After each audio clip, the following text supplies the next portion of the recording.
In the last video, we discussed arithmetic sequences, which are sequences whose terms progress in a linear manner. In other words, there is a common difference between each pair of consecutive terms in the sequence. In this video, we're going to discuss another kind of sequence referred to as a geometric sequence. So a geometric sequence is a sequence in which the terms progress in an exponential fashion. In other words, rather than adding on a specific value from one term to the next, each term differs from the previous one by multiplication by a fixed value. So multiplication by a fixed value.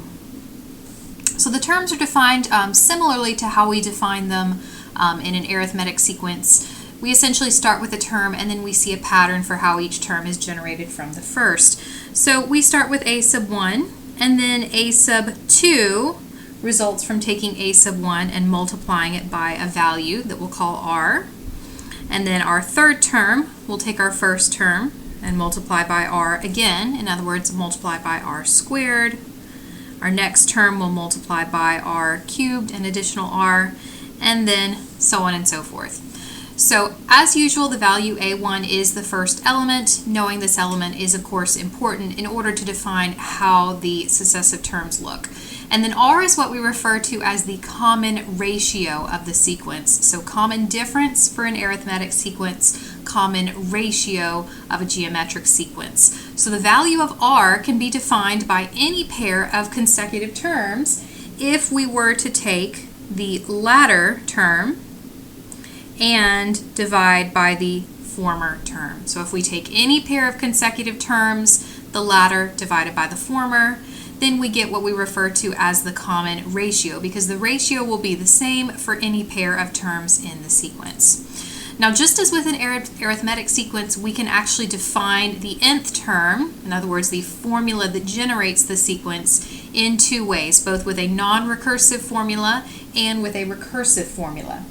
So non-recursively, our sequence is defined as a sub n is equal to a sub 1, our first term, times our common ratio raised to the n minus 1 power. So if you think back to what we talked about with arithmetic sequences, there's a similar pattern here. So we start with our first term, and then with an arithmetic sequence, we're adding on n minus 1 times our common difference. So each time we progress in the sequence, we add on the common difference again. With a geometric sequence, we're then multiplying by a value to take one term and go to the next. And so it's going to be our common ratio raised to the n minus 1 power, where n is associated with the term number. Now we can also define our sequence recursively, similarly to how we did with an arithmetic sequence. So we need to be given our first term. That tells us where the sequence is going to start. And then of course we need to know what the value of r is. So our nth term is going to take the value of the preceding term, a sub n minus 1, and we're going to multiply it by r, by our common ratio.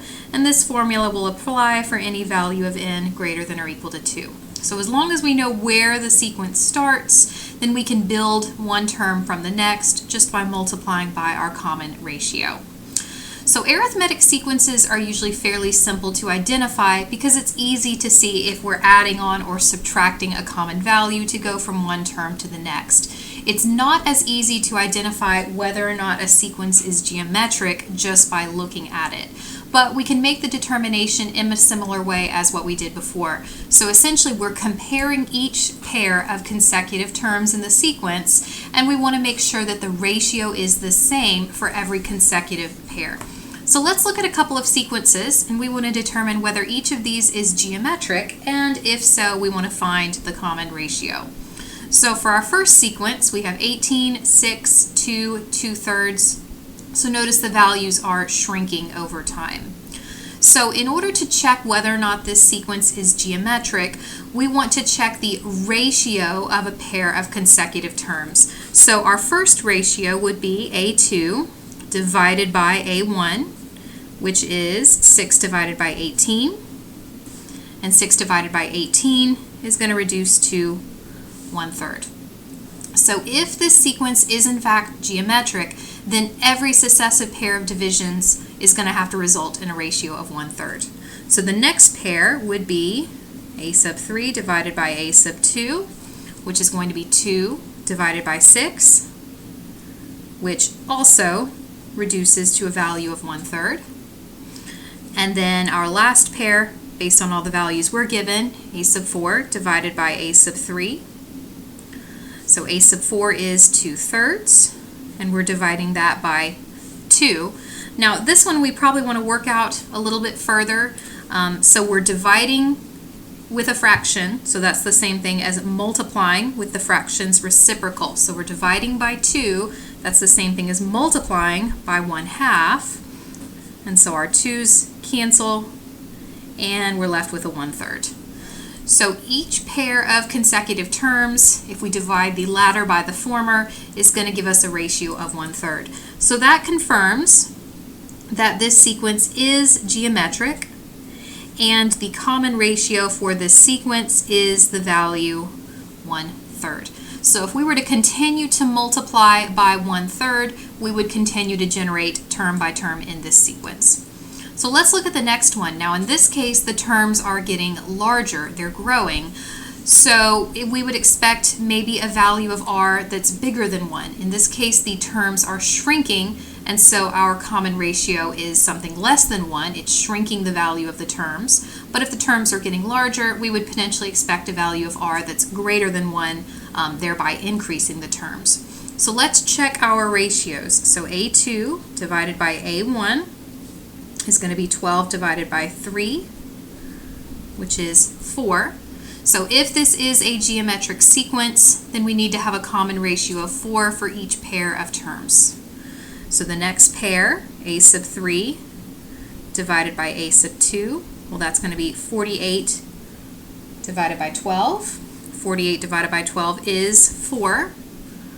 Okay, and then the last pair that we have, a sub 4 divided by a sub 3, that's going to be 240 divided by 48, and I don't know that one off the top of my head, so we can use the calculator. So 240 divided by 48 actually gives us a value of 5. So because the ratio of the last given pair is not the same as the ratio for the first two, this is not a geometric sequence. It is a sequence, but it's not a sequence that's defined by a geometric rule, by an exponential rule. So based on this, based on knowing how we structure the nth term either non-recursively or recursively, let's do a little bit of practice just writing the terms in the sequence and finding the formula for the nth term.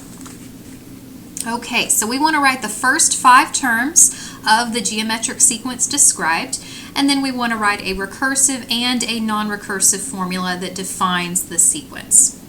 So for our first sequence, we have a first term of 5, and the common ratio is going to be -2. In other words, to go from one term to the next, we're going to multiply by -2.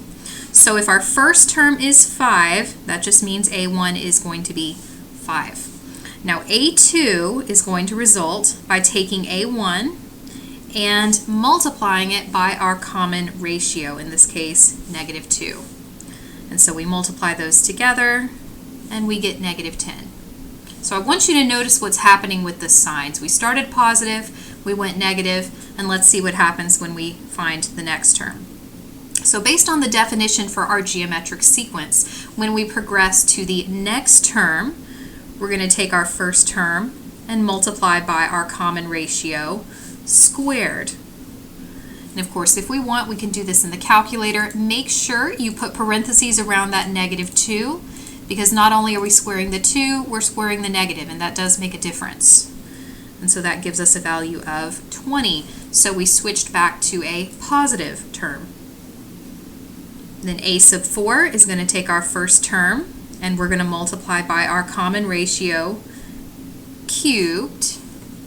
So 5 times -2 raised to the 3rd power gives us -40. So what specifically is happening with the signs? Well, when we square a negative, the negative becomes a positive. But when we cube the negative stays negative. So even exponents are going to give us positive outputs, and odd exponents are going to give us negative outputs. And then the fifth term in the sequence is going to take a sub 1, and we're going to multiply by negative 2 to the fourth power. And of course, we can probably anticipate what's going to happen with the sign based on the pattern we've seen so far. So 5 times negative 2 raised to the fourth power is going to be positive 80. So notice that not only are we growing in an exponential fashion, but the signs are flipping as well. We have a name for that. We called that an alternating sequence. We've talked a little bit about those kinds of sequences. So some geometric sequences will also be alternating sequences. Anytime we have a common ratio that's negative, well, successively multiplying by a negative is going to flip the sign each time we do it. So an even number of negatives will come out positive, hence a square and a fourth power giving us a positive output. And then an odd number of negatives, an odd exponent, will give us a negative output. So that's just something to keep in mind. So for a recursive formula, we need to know, number one, where does the sequence start? Well, it starts at 5. That's the value we build off of. And then the nth term is defined as the term that preceded it, so a sub n minus 1, times our common ratio of negative 2. Or if we wanted, we could write this as negative 2 times a to the a sub n minus 1, excuse me. So each individual term is going to take the term that preceded it and multiply it by the common ratio. And this is going to apply for any value of n greater than or equal to 2. So starting with the first term, we can then build. So the second term would take the second minus first, so first term, multiply by negative 2. A sub 3 would be a sub 3 minus 1, which would be a sub 2, multiplied by negative 2, and then so on and so forth. Now we know the benefits of non-recursive formulas versus recursive formulas. The problem with a recursive formula is that any specific term requires knowledge of all the terms that precede it because we build term by term. Whereas with a non-recursive formula, all we need to know is which term number we want, and immediately we can just plug in that term number to the formula and we can find an individual term. We don't have to know anything about the terms that precede it. So the non-recursive formula for a sub n is going to take our first term, which is 5, and we're going to multiply it by our common ratio raised to the n minus 1 power. And so this will be the non-recursive formula that represents our sequence. Now, with an arithmetic sequence, its non-recursive formula, typically we can simplify things a little bit. So we did some distribution, we combined some like terms, and we were able to take something very formal and make it just look a little bit simpler. With something geometric like this, typically we're not really going to have an option to simplify the formula. So once we determine what the formula is, we're pretty much just going to leave it alone. So again, what did we notice here? We noticed that having the negative common ratio results in an alternating sequence. So not every alternating sequence is a geometric sequence, but it is possible to have a geometric sequence that is an alternating sequence. So as long as the common ratio is negative, then successively multiplying by that negative value is going to flip the sign each time we find a new term. Okay, let's look at another example. So suppose we have a first term of 24 and a common ratio of 2/3, which means our terms are going to get smaller over time. And we want to find the first 5 terms and then write our two formulas, recursive and non-recursive. So a sub 1 is given. We know a sub 1 is 24. And then each term that follows is going to take the first term and multiply successively by powers of 2/3. So the second term will just multiply by 2/3 one time. Now you can work this out by hand or you can let your calculator do the work. So 24 times 2/3 is going to give us 16. So notice even though we multiplied by something fractional, we still ended up with a whole number in this case. Now the third term is going to take the first term, and now we're going to multiply by our common ratio squared. So 24 times 2/3 squared, and now we get something with a decimal. So now we want to convert it back to a fraction, and that's going to give us 32/3. Okay, next term. So the fourth term will take the first and we'll multiply by 2/3 cubed. So 24 times 2/3 cubed. Again, convert it back to a fraction, and we get 64/9. Notice the pattern. If we just multiplied this previous term by 2/3, it would generate the next term. And then our fifth term, we'll take our first term and we'll multiply by 2/3 raised to the fourth power. So 24 times 2/3 raised to the fourth power. And again, we get a decimal, so we'll convert it back to a fraction. And we get 128/27. And even though the numerator and the denominator are larger than the ones that preceded it, the actual ratio is going to be smaller. So the common ratio being less than 1 is going to take the terms and it's going to shrink them as we progress throughout the sequence. So a recursive formula that defines this particular sequence is going to take our first term, which is 24, and then build off of that. So the nth term is defined as the preceding term, so term n minus 1, times our common ratio of 2/3. And again, we can rearrange that. We can put the constant out front, which is typically how we write things when there's a variable involved, but that's not absolutely necessary. And so that formula is going to apply for any value of n that's greater than or equal to 2. And then our non-recursive formula, the nth term is going to take the first term, which is 24, and multiply it by a power of our common ratio. In this case, the power is the n minus 1 power. Okay, so based on now understanding how we write the formula, how we generate the terms in this kind of sequence, let's look at a couple of applied problems that use a geometric sequence. Geometric sequences appear a lot in real life just because of how numbers change over time and the fact that we do see a lot of exponential behavior in the real world. Okay, so two specific situations where we see potentially a geometric progression are depreciation and appreciation. In other words, depreciation, something losing its value over time, and appreciation, something gaining value over time. So certain things lose their value over time, and then certain things gain their value over time. So first example, a hospital machine was purchased for $9,000 and it depreciates at a rate of 75% per year after the purchase. So in other words, each year it loses 75% of its previous year's value. So we want to write a formula for the nth term of a sequence that represents the resale value, in other words, how much value we have left of the device in years after the purchase. And then we want to find the resale value 4 years after the purchase. So in other words, when n is equal to 4. And we want to round to the nearest $1,000. Okay, now one thing we have to be careful about here. What does n represent? N represents the number of years after the purchase. Okay, so a sub 1, our first term, is not 9,000.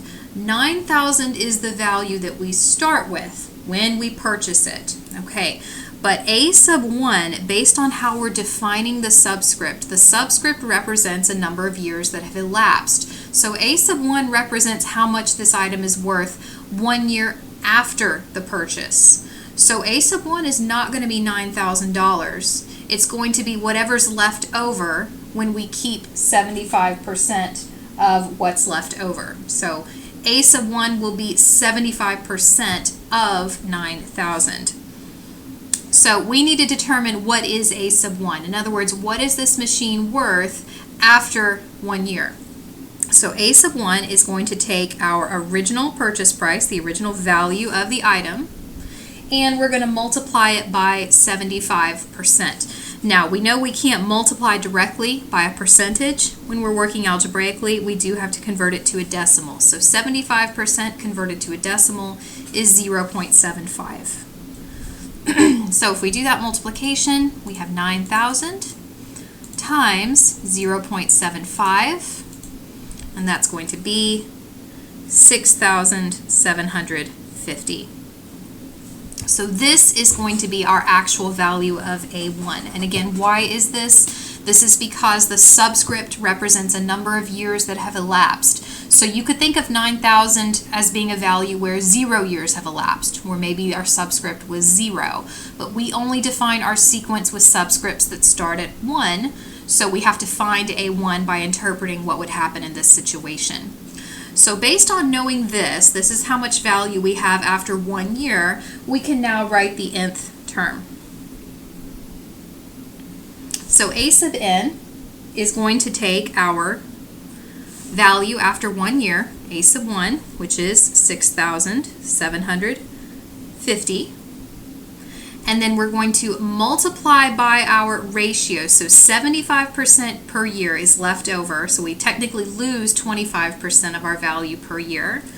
So our common ratio from 1 year to the next is 0.75. It's not given as a fraction, it's given as a decimal. And then we are raising that to the n minus 1 power. And so this particular formula is going to generate the value that's left over based on any value of n in this case. In this case, of course, we plug in whole numbers for n. So we want A sub 4. We want to know how much is this machine worth 4 years after purchase. So we have 6,750 times 0.75 to the 4 minus 1 power. And of course that we will need to do in the calculator. Now be very careful when you type this in. Make sure you use the parentheses. So we have 6,750 times 0.75, and that is then raised to the 4 minus 1, which is the third power. And there we go. There's our value. Now it says here that we want to round to the nearest thousand, which means we're using the hundredths place, to round the thousands place. So if we're going to round to the nearest thousands dollars, this is going to be approximately $3,000. So after 4 years have elapsed, this will be the value that remains for this particular item. So we would say that this item depreciates. It loses its value. The value declines over time, in this case in a geometric or an exponential manner. Okay, so now let's look at an example where something gains value. What sort of things gain value? Well, in general, real estate gains value. So when you purchase a house, in general, it gains value over time, assuming the market is reasonably good. So something like a house will increase in value over time, and it may be percentage based, in which case we're talking about a geometric sequence representing the value of the house. Okay, so after a slump in the real estate market, housing prices stabilize and even begin to appreciate, increase in value. So one homeowner buys a house for $140,000 and finds that the value of the property increases by 3% per year thereafter. So we want to write a formula for the nth term of the sequence that represents the resale house, or the resale value, of the house in years after the purchase, and then determine what the resale value would be 15 years rounded to the nearest $1,000. Okay, now similar situation as to what we saw before. 140,000 is not truly our starting value. It is not A sub 1 anyway. So A sub 1, the nth term, n represents the number of years after purchase. So A sub 1 is defined as how much value we have left 1 year after the purchase. So it's not going to be 140, it's going to be the actual value we have after we've increased by 3%. So we need to determine what a sub 1 is before we actually write the formula. So we're going to take our 140,000 and we're going to multiply by our common ratio. Now, you see 3% here. What happens if you multiply this by 3%? So suppose we were to take 140,000 and multiply by 3%, which is 0.03. That leaves us with 4,200. In other words, we're saying the house is worth $4,200. Well, clearly that's not the case. And clearly we've been told that we're appreciating, we're gaining value. So what's the problem? Well, if we're increasing in value by 3%, that means we're keeping all of the value we started with and then we're adding on there. So what does it mean from the standpoint of increasing in value, keeping the value we have? Well, from a percentage standpoint, that means we're keeping 100% of what we already have in terms of value, and we're adding on 3%. Well, if we think in terms of a decimal, 100% is represented by 1.0, by that particular decimal. So the actual ratio, the actual value we're multiplying by here is not 0.03, it's 1.03. And again, what does this mean? The 1 represents 100%. We're keeping 100% of the value we already have, and the 3 represents the 3% gain that we add on each time. So again, if we multiply just by 0.03, that's an indication that we're losing value. That means we're only keeping 3% of the original value. Since we're keeping and adding to the value, the common ratio is actually going to be 1.03. And so we have 140,000 times 1.03. And you notice there's a relationship between the two numbers we have in the calculator. If we were to take the 140,000 and add on the 4,200, we would get the number we just got in the calculator, not a coincidence. So a sub 1, the actual starting value in this sequence, is going to be 144,200. Okay, so once we have that, we can then write the formula for our nth term. So a sub n is going to take a sub 1, which we just determined is 144,200, and then we're going to multiply by our common ratio, which is 1.03, raised to the n minus 1 power. So what we're specifically interested in is the resale value 15 years after purchase. So we want a sub 15. So we're going to sub in 15 in place of n. So 144,200 times 1.03 raised to the 15 minus 1 power.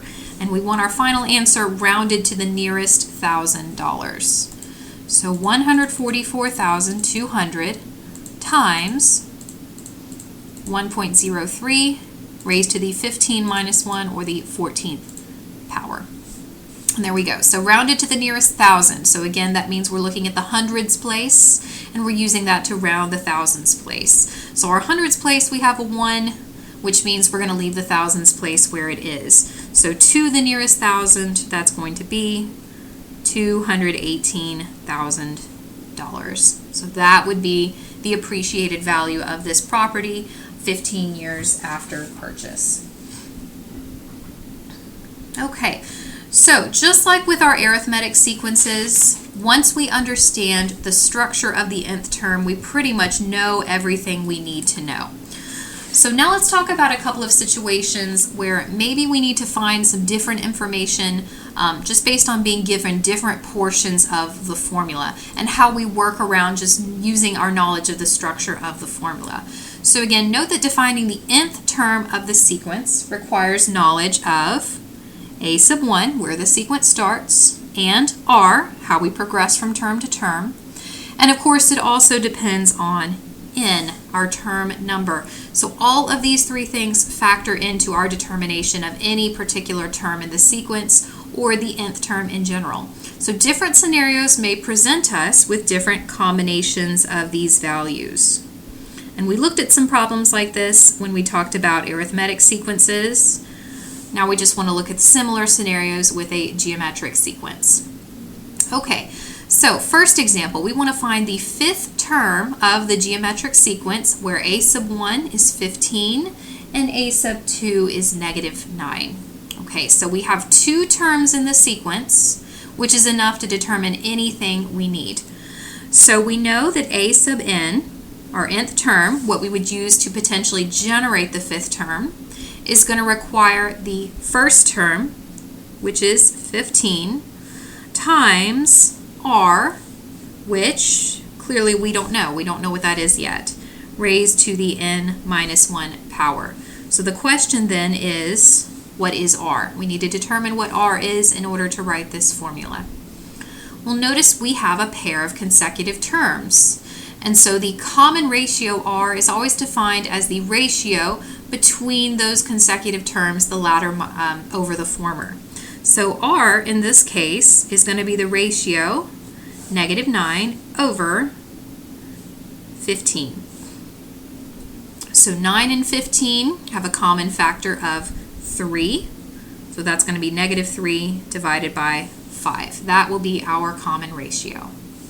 So a sub n is equal to 15 times negative 3/5 raised to the n minus 1 power. So based on now knowing what the nth term is, we can find any specific term. In this case, we want the fifth term. So the fifth term is going to be 15 times negative 3/5 raised to the 5 minus 1 power. And we can evaluate that in the calculator. So 15 times negative 3/5 raised to the 5 minus 1, or the fourth power. And of course convert it back to a fraction.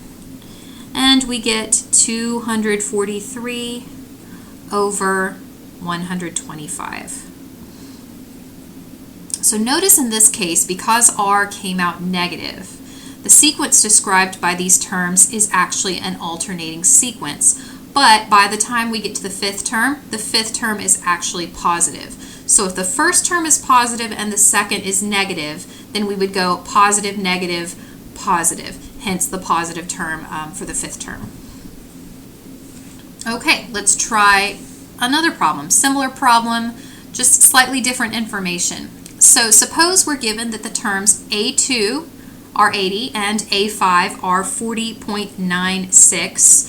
And we know that these are terms in a geometric sequence. So based on this, we want to find r, our common ratio. We want to find a sub 1, and we want to find a sub n. So we did a problem very similar to this when we looked at arithmetic sequences. As long as we have two terms in the sequence, and we know we're talking about a specific kind of sequence, we have enough information to generate the nth term. So what we need to do, again, is fall back on our knowledge of what the nth term is always going to look like. We know that the nth term, any term, is always going to be the first term times the common ratio raised to the n minus 1 power. And so essentially we just need to interpret what this would look like for these two terms, where n is 2 and where n is 5. So I'm going to substitute in all of this information into my general form, and then we'll see what we're left with. So the first piece of information, we're given a sub 2, and we know that in general, based on the formula, it would be a sub 1, which we don't know, times r, which again, unfortunately, we don't know, raised to the n minus 1 power. Now, we know n in this case. We know n in this case is 2.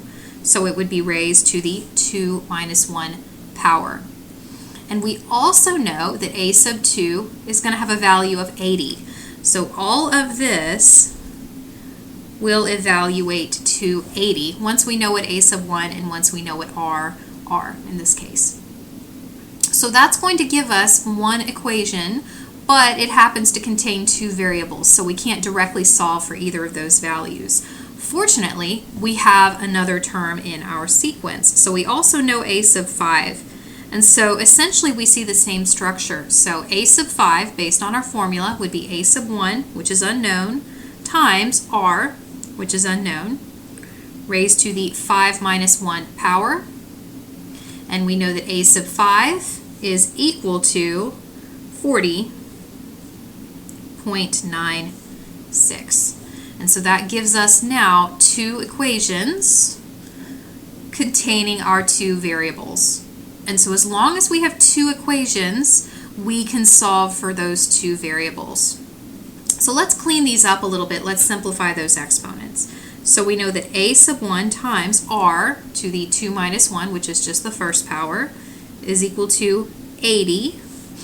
And we also know that a sub 1 times r to the 5 minus 1, or the fourth power, is equal to 40.96. So we can go about solving this in a variety of ways. More than likely, using elimination is not going to be a good option simply because we only have one term, and that term contains both of the variables we're interested in. So substitution is going to be a better option in this case, just because this is nonlinear. So I'm going to pick one of the equations. Technically, it doesn't matter which one. Maybe the first one, just because it's a simpler equation. And I'm going to solve for one of the variables, either a1 or r. Now, more than likely, it's going to be a good idea to solve for a1 and then plug in what we get in terms of r. So I'm going to take my first equation, a1 times r is equal to 80, and I'm going to solve for a1 in terms of r. So if I were to isolate a1, I get that a1 is equal to 80 divided by r. So I can then substitute that value in place of a1 in my second equation. And that's going to give me a new equation that only contains one variable. So I'm going to sub in the value I just found, which is 80 divided by r, times r to the fourth power, and that's going to be equal to 40.96. Okay, now this is beneficial. Something simplifies here. So we have an r in the denominator, and then we can think of r to the fourth power as r over 1 if it helps. So we now see a common factor in the numerator and denominator, which divides out to 1. So that r is going to cancel, leaving us with an r cubed in the numerator. So we have 80 times r cubed is equal to 40.96. And now we just want to isolate r. So divide both sides by 80. So r cubed is equal to 40.96 divided by 80. Well, what is that? So 40.96 divided by 80.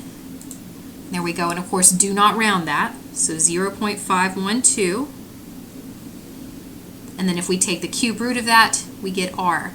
Now, you may remember when we solve something like this that has a square and we take a square root, then we have to put a plus minus. The same thing does not apply with a cube root. So a cube root is unique. The cube root of a number, there's only going to be one. So when we take the cube root, we'll get the value we want. So r is equal to the cube root of 0.512. Now, where is the cube root? It's not directly on the buttons, but if you go into the math menu, it's actually right under the first sub-menu. So on my calculator, it's option 4. There's the cube root. So cube root of 0.512. And there we go, 0.8. So not too bad of an answer. Okay, so there's our ratio. Now we also need a sub 1, and once we know r, we can substitute that into the formula. And so we get a sub 1 is going to be 80 divided by r, which will be 80 divided by 0.8. So 80 divided by 0.8, and we get 100. So now we have a sub 1, we have r, we have enough to write our nth term. So the nth term of this sequence is defined as a sub 1, which is 100, times r, which is 0.8, raised to the n minus 1 power. So that formula would then allow us to generate any additional terms that we're interested in. So now let's switch gears just a little bit and let's talk about a series that would be generated from a geometric sequence. Now we talked about this in the context of arithmetic sequences. We talked about a finite arithmetic sequence, but we also discussed the issue that there could not actually be an infinite arithmetic sequence that we could evaluate. Because in an arithmetic sequence, the terms just continue to either get bigger in the positive direction or bigger in the negative direction. If you continue to add up numbers like that, it's just going to get bigger and bigger and bigger. So it's either going to diverge to positive infinity or it's going to diverge to negative infinity. So you cannot actually evaluate an infinite arithmetic sequence, only a finite one where you're adding up finitely many terms. Now that is not necessarily the case with a geometric sequence, because when we look at a geometric sequence, potentially the terms continue to get smaller. So in other words, closer and closer and closer to zero.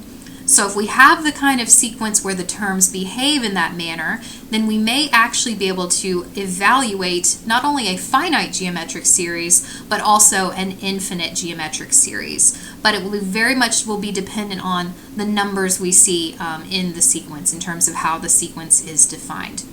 So any finite series can be determined though, because we're just adding up a finite collection of numbers that does have to end somewhere. So let's talk about that first. So if we add up the first n terms of our geometric sequence, we have again what we refer to as the nth partial sum of the sequence, which is denoted with the notation we've seen before, capital S sub n.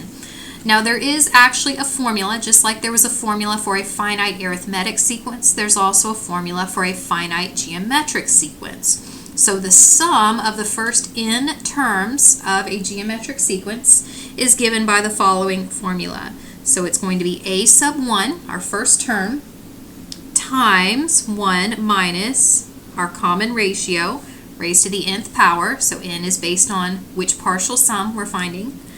And then that is divided by just 1 minus r as is.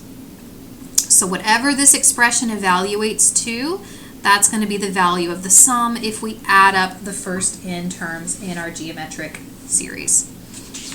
So let's do a couple of examples, just finite sums, and then we'll talk about what happens with an infinite sum. Okay, so suppose we have our sum given in summation notation. How do we know this is a geometric series based on a geometric sequence? Well, we have something multiplied by a value raised to the I minus 1 power. So if you would imagine replacing I with n, then this is a geometric formula. So let's expand this out and let's look at the individual terms. So we're going from I is equal to 1 to I is equal to 6, which means ultimately we're looking for the sixth partial sum. We're adding up the first 6 terms. So we could do that by hand if we want, but we can also use the formula for the finite sequence, or for the finite series, excuse me. So if we allow I to be 1 and plug that in, we have 4 times 1/2 to the 1 minus 1 power. And then if we were to allow I to be 2, increase the index, we have 4 times 1/2 to the 2 minus 1 power, all the way up to the term we would get once I reaches the value of 6. So 4 times 1/2 to the 6 minus 1 power.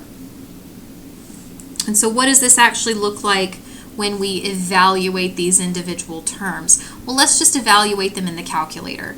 So we have 4 times 1/2 raised to the 1 minus 1, or the 0 power. Now, what is anything to the 0 power? Anything to the 0 power is 1. So 1/2 to the 0 power is just 1. So we're just multiplying 4 by a factor of 1, which, not surprisingly, is going to give us 4. Now, once we continue out in the sequence, the 1/2 will then be multiplied by the 4, or powers of 1/2 will be multiplied by 4. So for our next term, we have 4 times 1/2 raised to the 2 minus 1, which is the first power. And so that's going to be 4 times 1/2, which is 2. So plus 2 plus all the way out to this last term. So 4 times 1/2 raised to the 6 minus 1, or the 5th power. So 0.125, and we can convert that to a fraction, and that's going to be 1/8. So we would be adding up all the terms that fit that particular pattern. So we can do that literally, but that would require us knowing the 3rd through the 5th term, which we don't in this case. So we're going to use the partial sum formula, which is always an option. So we're going to take the first term in the sequence, a sub 1. So let me write down the formula first. So we have a sub 1 times 1 minus r to the n power divided by 1 minus r. Okay, so let's plug in what we know. We know that the first term in the sequence is 4, and then we're multiplying by 1 minus r. Well, what is r in this case? R in this case is 1/2. Notice we're repeatedly multiplying by 1/2. So r is going to be 1/2, and we're raising it to the nth power. Well, what is n in this case? In this case, n is 6. So we're raising this to the 6th power. And then all of that is divided by 1 minus r. So 1 minus 1/2. So you can technically evaluate that all in one line if you want. You have to be very careful if you do so, though. So how would you do this all in one line to avoid any rounding, having to convert any decimals to fractions? The biggest thing to keep in mind is you need to have parentheses around your numerator. You need to have parentheses around your denominator if you're going to type all of this in as is. So I'm going to open parentheses, and this is just going to be for what's in the numerator. So if you type everything in just using the parentheses we've already written, then your calculator will interpret everything correctly. So we have 4 times 1 minus, in parentheses, 1/2, and that's raised to the 6th power. Okay, now we need to close the parentheses that are inside of the numerator. Make sure all your parentheses are paired. But notice we have parentheses outside of the 4 because that's enclosing the entire numerator. So now that we've typed the entire numerator, we type one more set of parentheses and close it. And then we're dividing by everything in the denominator, so parentheses for the denominator. So 1 minus 1/2, and close your parentheses for your denominator. And there you go. The biggest thing to check before you hit enter is to make sure that all of your parentheses are paired. If you have not closed every parenthesis you opened, then it's not going to evaluate it the way you think it is. And so once we do that, we're good. And so then I'm going to convert it back to a fraction. And there we go. There's our sum. So our sum evaluates to 63 divided by 8. So that is going to be the 6th partial sum of the geometric sequence defined by that rule. Okay, let's do another one. So we want to find this sum. No extra information, just this sum with these particular terms. So 5 plus 10 plus 20, all the way up to 5,120. Well, that doesn't give us much to go on, but it does give us enough. So first off, we know what a sub 1 is. We know a sub 1 is equal to 5. Okay, we can determine the common ratio because we have consecutive terms. So if we were to take just the first pair, 5 and 10, then r would be 10 divided by 5, which is going to be 2. So we know a sub 1, we know r, we need those values, but what about n? In other words, which term in the sequence have we gone out to when we've written this series? And also, which partial sum are we generating based on that value for n? So we do need to make that determination. So let's write the nth term based on what we know, because we know everything comes down to that formula, including how we would find the value of n.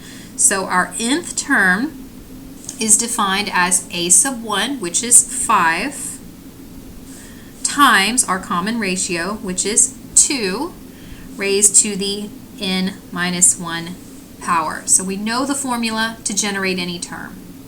So based on that, if we know that a specific term is 5,120, well, what would the value of n have to be to generate a term of 5,120? Well, we'll just sub in 5,120. In other words, set our formula equal to it.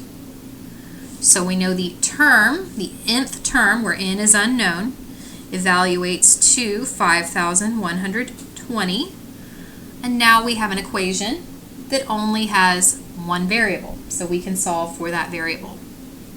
Okay, now we got to be careful here. So this is actually an exponential equation. Solving something like this is a little bit different than solving something linear, something where we can just divide out, take a square root, anything like that. This is a little bit different because we want to isolate something that's in an exponent. So first thing I need to do is get rid of that 5. The 5 is a coefficient for the exponential expression, so I want that divided out. So if I divide that out, I'm going to have 2 to the n minus 1 is equal to 5120 divided by that 5. And that's going to give me 1024. Now I have a couple of different strategies I can use to solve something like this. So worst case, absolute worst case, always works. We could apply a logarithm, for instance, the natural log. We could apply the natural logarithm to both sides of the equation, which would allow us to pull out the exponent and solve for it. But another option based on this specific equation is to attempt to write both sides of the equation as a power of the same base. So on the left-hand side, we have a base of 2 and an exponent of n minus 1. If we could take 1024 and write it as a power of 2, then essentially we can just set matching parts equal, knowing that the whole thing is in balance and things that are in equivalent locations also have to be equal. And as it turns out, 1024 is actually a power of 2. Now, if you're not sure if it is, how do you make that determination? Well, just look for the powers of 2. Use your calculator to generate powers of 2. Well, we know 2 squared is going to be too small. 2 cubed takes us to 8. 2 to the 4th power gives us 16. 2 to the 5th power, 32. 2 to the 6th power, 64. 2 to the 7th, 128. 2 to the 8th, 256. 2 to the 9th, 512. And if I'm not mistaken, if we were to multiply that by 2, in other words, generate 2 to the 10th, then we get 1024. So 1024 can be rewritten as 2 to the 10th power. So what's the benefit of doing that? Well, both sides of the equation are equal. Everything is in balance. That means if the bases are equal, then the exponents would also have to be equal as well in order for the whole equation to be in balance. So at this moment, the bases of 2 don't actually matter. The only thing that matters is our exponents. So we can take n minus 1, we can set it equal to 10, and so automatically that tells us that n is equal to 11. So this will be the 11th term in this sequence based on the relationship and how we just solved for that. So n is 11. Well, once we know that, we know enough to use our partial sum formula.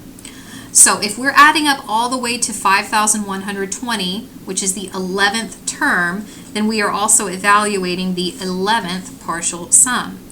So that's going to be our first term, which is 5, times 1 minus r, which is 2, raised to the nth power, which is 11, divided by 1 minus r, so 1 minus 2.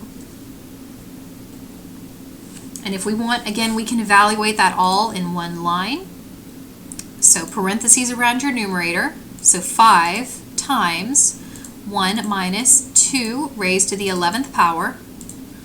So close your parentheses. Now close your parentheses for the numerator. Make sure all your pairs are paired. So divided by 1 minus 2.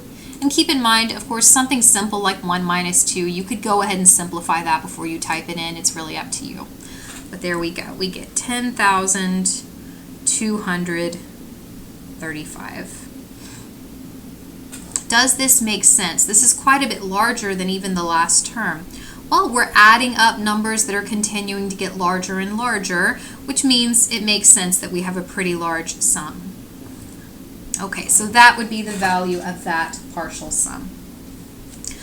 So now that we've looked at a couple of situations where we want to evaluate a finite geometric series, let's talk about what happens when we have an infinite geometric series. In other words, we've got a geometric sequence and we want to add up all the terms, all the way from the first term and then on and on and on. So we obviously can't use a term number because the term number would be infinity. So automatically this formula doesn't apply anymore. But we do have a slightly altered formula that will allow us to evaluate an infinite geometric series. Now, we can only do this, we can only evaluate this kind of series in very specific situations. The sum, the actual value, only exists if the absolute value of r, our common ratio, is less than 1.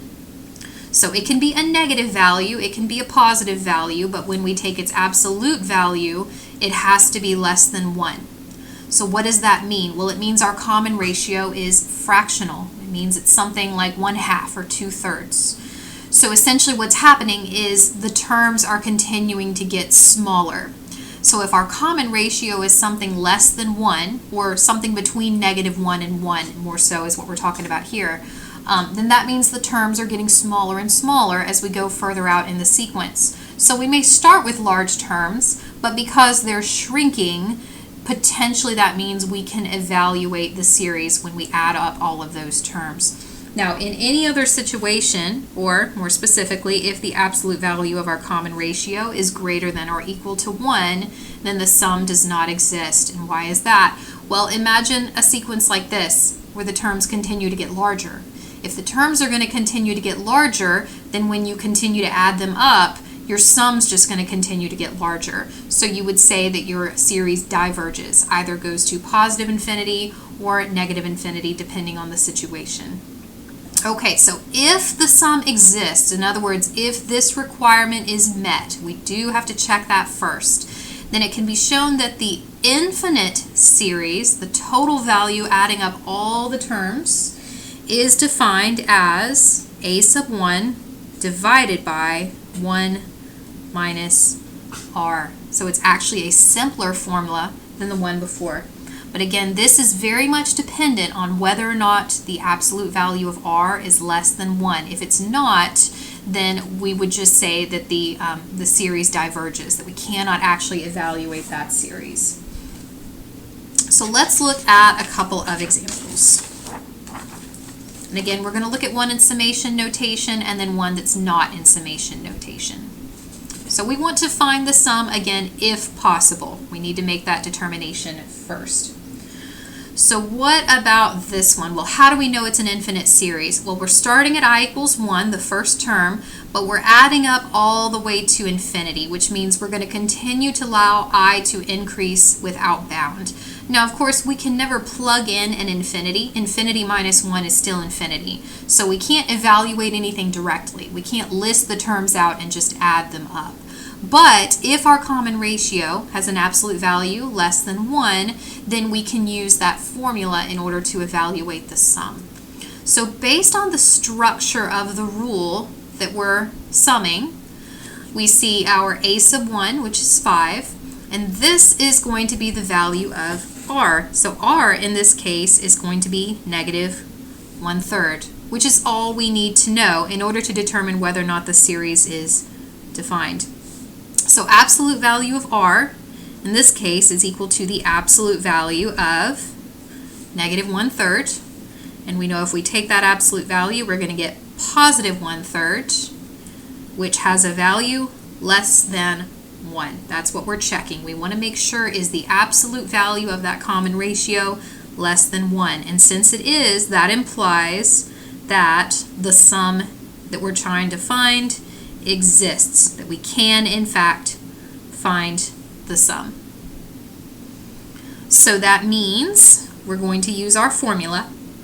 which says the sum is equal to a sub 1 divided by 1 minus r. Well, we know what our r is. R is negative 1/3. What about a sub 1? Well, a sub 1 is always going to be the value multiplied in front of the exponential factor. So in this case, a sub 1 is equal to 5. I'll make a note of that over here. So a sub 1 is equal to 5. So my sum is equal to 5 divided by 1 minus r. Now be careful here, r is negative, but we have subtraction as part of our formula. So we're subtracting a negative, which is going to turn this into an addition. So now we can plug this into the calculator if we want. Now there's only one term in the numerator, so you don't need parentheses around the numerator, but you do need parentheses around the denominator, particularly if you're going to type in both terms. So we have 1 minus negative 1/3. We'll write that as plus 1/3. And there we go. So change to a fraction, and we get 15 over 4. So that will be the value if we were to actually be able to physically add up all the terms in this series. That would be the value that we would get. That would be the sum. Now notice in this case that we would actually have an alternating sequence. Because r is negative, the terms change from positive to negative, and then so on and so forth. So for every positive term, it's potentially balanced out by a negative term, which is why we end up with a pretty small sum overall. But keep in mind, if we were to make the list, we would see positive, negative, and they in general balance each other out. The fact that the 5 is positive and is the largest term is what makes the sum a positive number.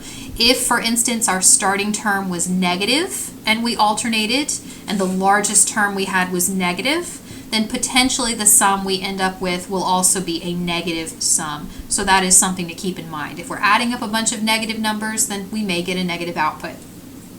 Okay, let's look at the last example. Now, we don't have the luxury of being given the rule like we were here.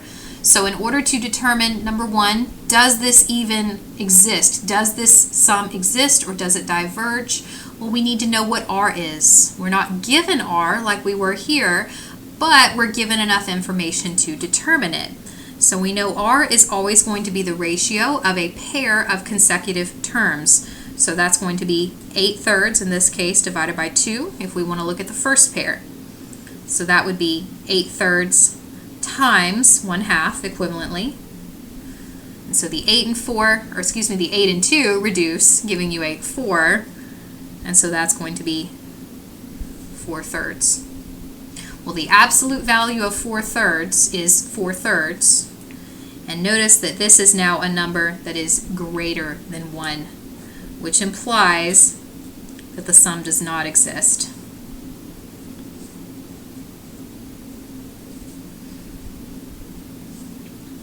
So because our common ratio is larger than 1, its absolute value more specifically is larger than 1, the sum does not exist. And why is this? Well, if you were to look at the actual terms, the terms seem to be fractional once we get past 2. So our first term is 2, and then our next term is 8/3. So notice it's larger than 2. And then 32 divided by 9, which is larger than that. 128 divided by 27, which is larger than that. So even though the terms are fractional, each one is larger than the ones that preceded it. So we're continuing to add on increasingly large numbers. So because the numbers are continuing to grow, the sum will continue to grow as well. If our terms taper out and start to approach 0, which is what would be happening in the first example, because our common ratio is a fraction, something less than 1, our terms would taper off. They would get smaller and smaller over time, alternating, but getting closer and closer to 0. That's not happening with this current example. The terms are continuing to get larger, so as we add up more and more terms, the sum just continues to get larger. So that concludes our discussion of just general sequences, series, and then our two specific types, arithmetic sequences and series. So in the next couple of videos, we're going to talk about some sort of ancillary situations that relate to sequences and series that will be useful in your study of calculus.